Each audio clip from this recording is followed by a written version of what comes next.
Hello, welcome to my channel. In this video, I'm going to show you some different lenses, all the way from wide angle to telephoto. And they're all for the Sony a6500. So are you ready for this? Because it's going to be intense. I'm going to show you the widest angle that I have and the most cropped angle that I can get you with the lenses that I have. So if you're ready for this, hit the subscribe button quickly, or just continue watching. It's all up to you.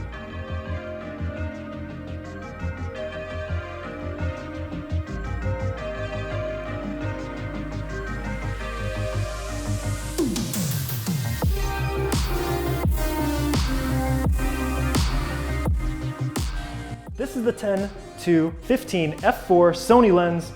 It's great. It's for crop sensor bodies only. So I have it on the a6500. That means it's about a 15 to 24-ish lens.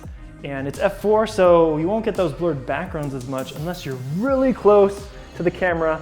As you can see, it focuses really well, which is awesome. I mean, that's literally inches away and it's in focus. Pretty good. Now, the one thing you should consider is that if you get really close, definitely warps all the face like this, so especially if you're way off to the side. Also, it's a little soft on the side and it's hard to focus. But anyways, I use this lens all the time. You should see what it looks like though when I go back. It's like I'm not even in the frame anymore. One more trick to this is there is a zoom, so bear with me. I'm gonna zoom in a bit. Now you got that. This is that 24mm, and I think it looks pretty good. Now, it does blur the background a bit, which is nice, but for vlogging, I don't know, it seems a little bit close, but that's what it looks like. One other thing about this lens is if you do have it on a Sony a6500, it has image stabilization, but for some reason, I've noticed if I hold it on a handheld tripod and I shake with it, you'll still get all those little micro jitters, even with the body stabilization and the lens stabilization. So definitely think about that if you're gonna use this combo. This next lens is my new baby and vlogging lens. It's a Sigma 16mm 1.4. And man, look at that beautiful blurred background. I mean, if I get really close, it just blows it away. This is a 24. This is 24mm on a Sony a6500 crop sensor body. I think it looks great. It's actually very sharp, which is nice. I'm still testing it out with the vlogging setup. I have to hold my arm out kind of far, but as you can see, look at that beautiful blurred background. It's made for mirrorless. It's made for Sony. Let's go on to the next lens. Again, this is the Sigma 16mm f1.4. It's great. Yes, it looks very nice. This is the Zeiss Distagon 25mm f2 lens. I love this lens. It is just a nice general lens that's sharp, beautiful blurred background, lightweight, and the outside looks like a Ferrari. This lens is beautiful, so if you go and pick it up, you're gonna say, damn, that is a nice lens. I don't know who made that, but whoever did is brilliant.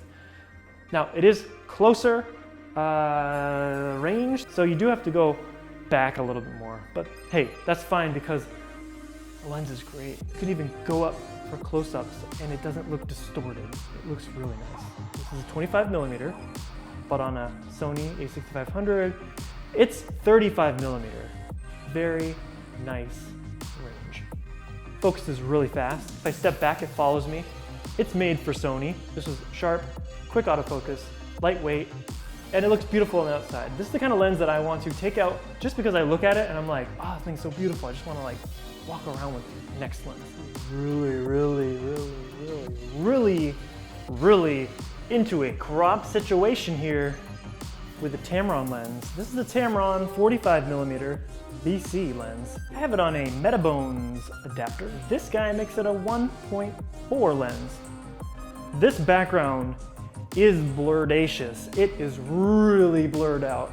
I'm using continuous autofocus in video mode and it works. You do have to update the Metabones. After you do that, it'll work great. This lens I would use more for portraits and maybe for some close-up shots because the minimum focus distance is pretty good. Let's see if I can get her to do it though. She's a little slow. I'm about 3 feet, 2-3 feet away. She's a little slow, but very sharp in the center. And that's why you would use this lens. You would want to do portraits with it or something very close up. Now we're going back in time, children, to Japan in the 1960s.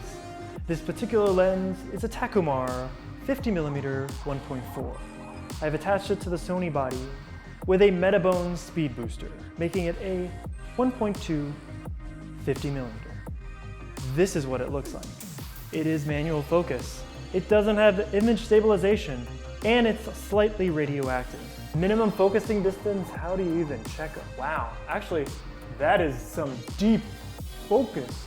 That is really nice. Wow, I have no clue. I'm only about a foot away from the lens. It's manual focus, no autofocus. It's a 1960s lens. It's old, it looks a little different than the other ones, but hey, it is beautiful on the inside, and it's sharp. Hey, I'm Eric, nice to meet you. Yeah, I'm cropped pretty closely. That's because I'm on the Sony body. Yep, that's right. This is the 16mm to 50mm Sony kit lens. It's a f3.5 to some other number, 5.6 or something. And it came with the camera, and it's really good, but no blurred backgrounds unless you get really freaking close, and then you can get something. This is good for vlogging or if you're just gonna do some general photography. What's really nice is that zoom range. I mean, you can really zoom in quite a lot. And with the clear image zoom on the Sony camera, I mean, damn, that's my eyeball. But not as sharp as the Zeiss, not as sharp as the other lenses that I'm gonna show you here, but wanted to show you what it's like in comparison to the rest.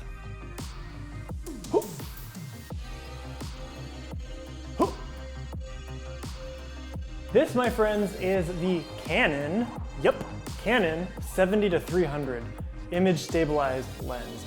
I like this guy. He's not very expensive, and he can go on a Metabones adapter, therefore making it a 2.8 lens. So for a sub $400 lens, you get a 2.8 aperture when you have the Metabones adapter, and man, it's not really sharp, but it's okay, it's good. You get 2.8, it's slow, so if I go back here, takes a little bit of time. You really gotta work with this lens for video work. For photography, I'd also say you have to really work with it. The autofocus isn't as fast as a native lens, but for 400 bucks, pretty good deal. You can do it. You can do it, Tamron lens. I believe in you. You are a sharp player in the game, and even though you're slow to focus, when you are focused, that is pinpoint sharp. You do you, Tamron lens, 90mm f2.8 with the Metabones adapter. You do you. You are the portrait lens of the day, and even though you can't really follow me with the focus too well, once I get stabilized and I'm just looking at you, you can see me, I can see you. So let's go ahead and just bask in the blurry goodness that is a macro telephoto lens. I can get so close with this lens, you can see the little veins in my face. Again, not good at focusing. Sometimes you have to wiggle a little bit. You have to put things in. You have to give it some texture, and then bam, she gives you sharp images. This is a 90mm lens specifically for portraits. It's great because it has vibration control in it, and it's Tamron, so it's one of the best vibration controls in a lens I've ever seen. Keep in mind, this is a macro lens, so you can get up really close and it'll just blow up the background. It will be obliterated like there's a cookie and you smashed it with your fist. If you like this video, go ahead and leave a like. If you want to see more videos like this, hit the subscribe button, because I will continue to make more videos like this if you want me to. That's all for now. I hope you have a good day. Just take it easy. Go get your camera. Get out there, man. Get out there.